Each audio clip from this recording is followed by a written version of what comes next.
Hello and welcome to this presentation titled Dispute and Deduction Management. This is another in the 10-Minute Tips series of programs for credit and collection professionals. My name is Michael Dennis. I'll be the presenter. Let's begin. Introduction. Resolving disputes with customers or deductions taken by customers is both time-consuming and labor-intensive. According to a fairly recent nationwide survey, on average, customer deductions account for less than, and often far less than, 5% of the total AR balance. However, it takes the typical credit department far more than 5% of its total time to address and resolve those disputes and deductions.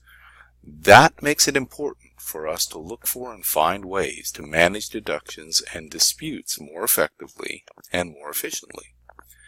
Today's program is intended to do that. It's intended to look at disputes and deductions and provide you, the listener, with tips and tools and techniques that you can use starting today to better manage customer deductions. You should be aware that customers often limit authority to repay deductions that have been taken. It is true that the typical accounts payable department does not have sole authority to repay deductions. Now let me explain that with an illustration. Well, let's assume that a customer has taken a $1,000 deduction on an invoice claiming a pricing error.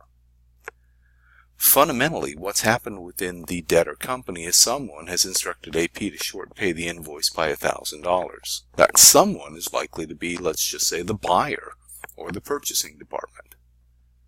And not surprisingly, if you're able to demonstrate or prove that the price on your invoice was correct and therefore the deduction shouldn't have been taken, the party within the debtor company that's going to have the authority to approve repayment is not going to be the AP department. They didn't initiate the deduction. It's going to be the buyer. It's going to be the purchasing department that instructed their accounts payable department to short pay the invoice. How to resolve deductions more quickly. Tip number 1 is to make sure that you've allocated sufficient time and resources to the process of addressing and resolving deductions. Number 2, the steps involved in resolving a deduction begin with doing the research. The deduction is taken, you're going to do the necessary research. You're going to document your research. And then you're going to send the relevant supporting documentation to the customer's accounts payable department when you are requesting that the deduction in question be repaid. Once you've sent the relevant supporting documentation, then you want to reach out by phone and speak to the customer's accounts payable department and inquire about the repayment of the deduction that they've taken in error. It's important to follow up on that past due balance in exactly the same way as you would any other past due balance. We don't wait weeks or months to follow up. We follow up diligently. We expect and ideally require an immediate repayment of the amount in question. Once the balance is no longer in dispute, there is no excuse for the customer to delay repayment of that outstanding balance. Another way to resolve deductions quickly is to document process workflows for the various types of deductions. And what I mean by that is the workflows are going to be different.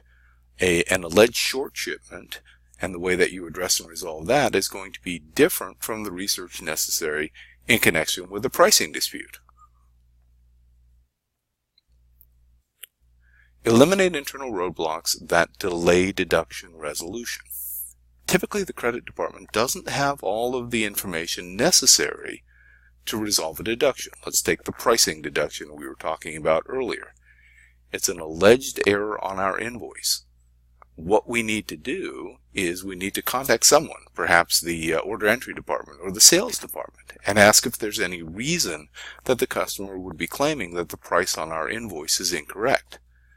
To the extent that there is an unacceptably long delay in getting a response from the sales department or from the order entry department to that inquiry about the pricing on the invoice, that is an internal roadblock that we need to address and resolve. By the way, one good example of an internal roadblock is delays in issuing credit memos. So, in many companies, as a consultant, what I see is that there is some built-in impediment to issuing credit memos promptly. So there's a deduction, and the research is done, and the research concludes that the customer was correct. We'll use our pricing example again. They should in fact not have been charged that $1,000, so we owe them a credit. And then what sometimes happens in some creditor companies is there's some significant delay between the determination that yes, we do in fact owe that customer a credit for $1,000 and the actual issuance of the credit memo. And that's a problem. It's a problem for administering the account. It's a problem in terms of DSO for the credit department to have open, unresolved deductions on the AR. Another way to more quickly address and resolve deductions would be to consider purchasing DMS, Deduction Management Software. More ideas for resolving deductions more quickly. Number 1, require timely responses from coworkers to requests for information. What we talked about on the previous slide was the idea that we're waiting for a response. The question becomes, how timely should that response be? Clearly, we don't typically expect our colleagues in other departments to drop everything and respond to an email from us asking about a pricing dispute. But the question becomes, what is an appropriate or timely response? Is it a day? Is it a week? Well, ideally it would be in a day. Certainly I could see situations in a company where the response time on average would be as much as 5 working days. But I would certainly think it would be problematic for you and for your customer and for the company if the response time that you were getting was a month instead of a day or a week. So basically what I'm suggesting is that you establish benchmarks or criteria or goals in connection with timely responses from your coworkers in other departments to requests for information that you send them in connection with a dispute or a deduction involving one of your customers. Another way to resolve deductions is to make sure that you're tracking the type and number of deductions that are being taken each month. And here the goal is, in a very real sense, to spot trends. So it's one thing to have a pricing dispute of $1,000. It's another if there's a big uptick in the number of deductions being taken by customers across the board, each of them alleging some form of pricing dispute or error on your invoices. That would be a trend that you want to get ahead of. You want to identify this potential problem involving your billing department or your pricing records so that you can identify potentially a problem that's going to result, if not repaired and fixed, in even more disputes, even more deductions, even more problems with your customers. When you're speaking with the accounts payable department, this is of course after you've sent the relevant supporting documentation, you should always ask who in the debtor company must authorize repayment of the deduction.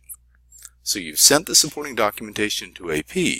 If they don't immediately have a commitment for payment, and they may or may not have a commitment for payment, one of the questions you want to ask is who in your organization is actually going to authorize or approve repayment of this deduction. Remember to keep copies of any correspondence and any supporting documentation that you send to your customers. Why? Because unfortunately customers regularly lose this type of documentation.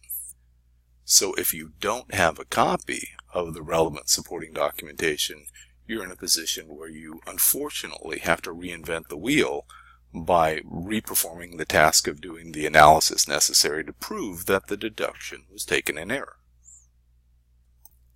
Another way to resolve deductions more quickly is to track and publish the number, types, and dollar value of open customer deductions. Senior management ought to know, at least on a monthly basis, how big is big. How big is the deduction problem? How many do you have?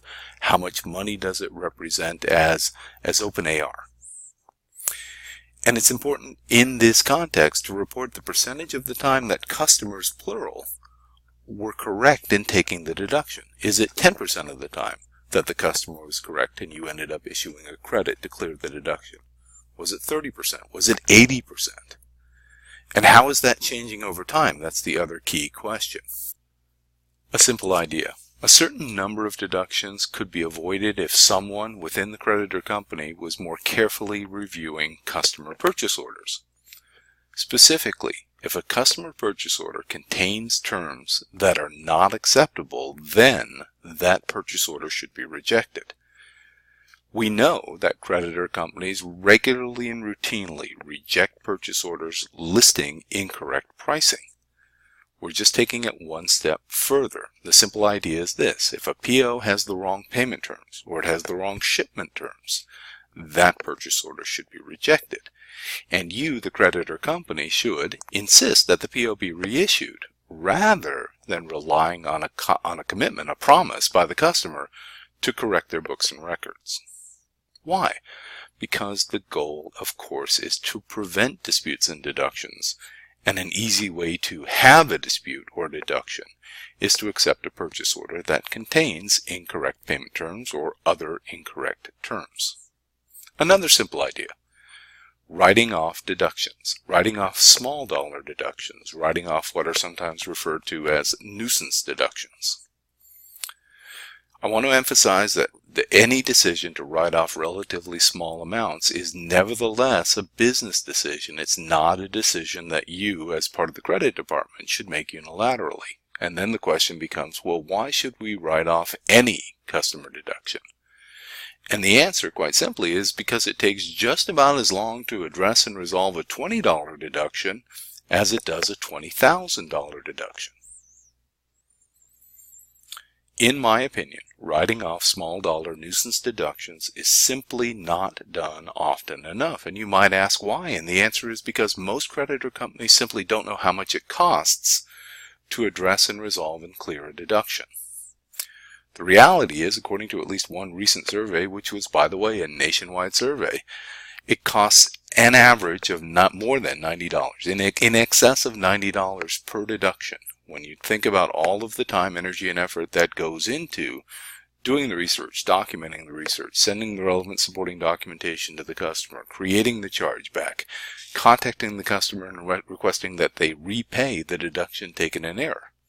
And even if it's relatively simple, you do the research and you determine that the customer was correct, well, we still have to issue a credit memo, and somebody has to type the credit memo, and somebody has to approve the credit memo, and somebody has to issue the credit memo, and someone has to apply the credit against the debit, and all of that takes time, all of that takes money, and all of that explains, at least in part, why this process could cost as much as $90.